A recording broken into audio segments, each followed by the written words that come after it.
පුරුෂ ලිංගයේ ශක්තිය වැඩි කරගන්න රහස් ක්‍රමය මෙන්න. පුරුෂ ලිංගය ශක්තිමත් බවින් හා ප්‍රමාණයෙන් වැඩි කරවා ගැනීම පිරිමි බොහෝ දෙනෙක් කැමති දෙයක්. ඒ සඳහා ගත යුතු ක්‍රියාමාර්ග මොනවද යන්න විමසා බලමු. ශිශ්නය වඩා කාර්යක්ෂම කර ගැනීමට නම් ඒ සඳහාම වෙන් වූ ව්‍යායාම ඇත. නමුත් මේවා ප්‍රවේශමෙන් කළ යුතු නිසා සරලම තැන සිට පටන් ගත යුතුයි. යම් ලිංගික උත්තේජයකින් ශිශ්නය ස්වභාවිකවම විශාල වී ඍජු වේ.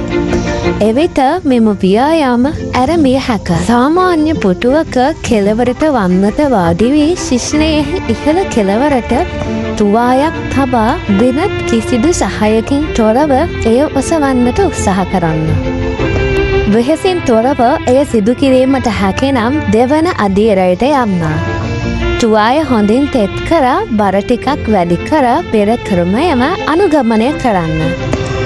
ඉන්පසු තුවාය මාරු කර ප්‍රමාණයෙන් විශාල තුවායක් යොදා ව්‍යායාම කරන්න.